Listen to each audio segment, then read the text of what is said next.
Bonjour tout le monde. La lettre de motivation, ça vous parle? Sans doute ça évoque chez vous des angoisses, des pages blanches ou des phrases très banales et toutes faites. Bref, c'est souvent un cauchemar pour les candidats. Mais d'ailleurs, est-ce que vous savez pourquoi est-ce qu'on fait des lettres de motivation et d'où ça vient? Remontons dans le temps et allons, disons, jusqu'au 19e siècle. On est en pleine révolution industrielle, on est en pleine expansion du commerce, et donc on a des industries, des banques, des commerces, qui commencent à recruter massivement, et donc les futurs employés commencent à se différencier en présentant des lettres de motivation. Ça ressemble à ce moment-là plutôt à des lettres de présentation qu'à des lettres de motivation, voire même des lettres de moralité. Un des meilleurs exemples, c'est au Royaume-Uni, dans les années 1900 à peu près.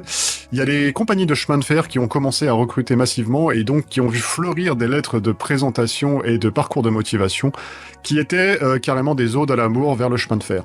Ça ferait plaisir à la SNCF, je pense. Et puis au XXe siècle, tout s'est forcément un petit peu accéléré avec la mondialisation, etc.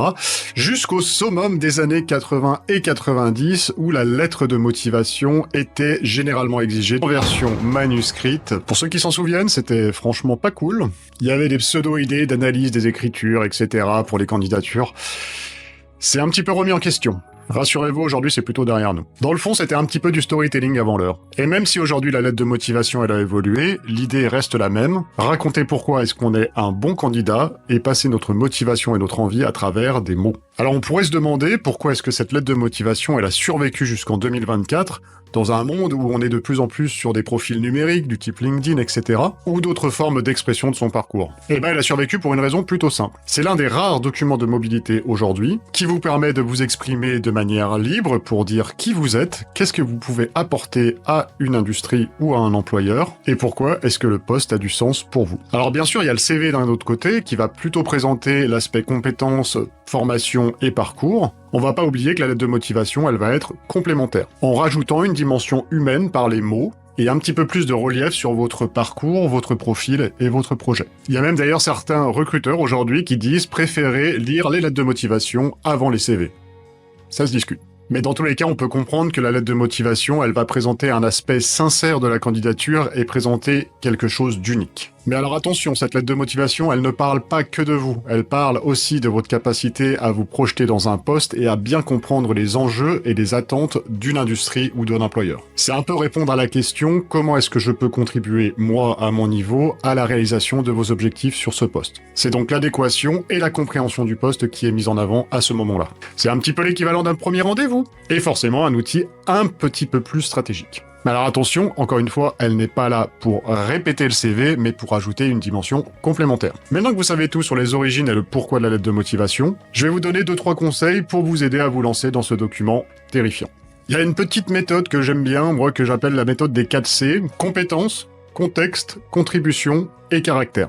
Dans les compétences, on va vraiment mettre en avant ce que vous savez faire et qu'est-ce que vous amenez de spécifique. Dans le contexte, vous allez expliquer pourquoi le secteur et l'employeur est pertinent pour vous. Ça montre surtout que vous vous êtes bien renseigné avant de vous lancer. Dans les contributions, on va être plutôt sur la projection, sur ce que vous allez amener à l'employeur et à l'équipe.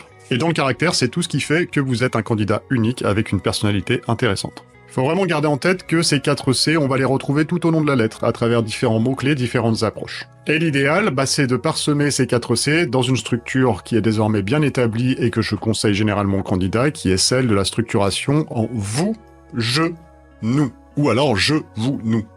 Ça dépend. C'est donc ça les 3 grandes parties de la lettre de motivation que je vous conseille de faire. Pour le jeu, on va plutôt retrouver les compétences et le caractère. Votre parcours, vos compétences clés, maîtresses, etc. et votre personnalité. Dans le vous, on va plutôt être sur le contexte et les valeurs. On va parler plutôt de l'employeur, de l'industrie, et qu'est-ce qui vous attire plus spécifiquement pour candidater dans ce domaine. L'élément de contexte, il va vraiment être là pour montrer que vous avez compris, démontré où vous allez. Donc une vraie motivation et un intérêt sur le poste. Et enfin, le nous, on est plutôt dans la contribution et la projection. Donc là, on est plutôt sur une dimension de projection, sur comment vous allez expliquer votre future contribution et comment vous allez contribuer à l'amélioration des objectifs au sein de l'industrie, de l'employeur et de l'équipe. L'idée, c'est plutôt d'être assez concret dans cette partie en expliquant de manière assez claire ce que vous pourriez faire ou ce que vous pouvez faire si vous avez le poste. Donc on résume, je, vous et nous, ou vous, je et nous. Voilà, alors Après, c'est pas forcément obligatoire en 2024 de faire une lettre de motivation en version manuscrite, je vous rassure. Souvent, c'est un exercice que l'on pense subir, je le vois assez souvent avec les candidats, mais pensez toujours que ça peut vraiment amener une dimension complémentaire, supplémentaire à votre candidature par rapport au CV. Notamment sur des candidatures ou des profils qui pourraient être assez similaires en termes de compétences techniques, la lettre de motivation peut permettre justement une certaine différenciation à travers une compréhension, une personnalisation et une projection dans un poste.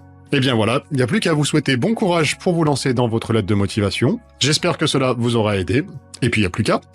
Et je vous dis à bientôt sur LDA sur les réseaux. Salut!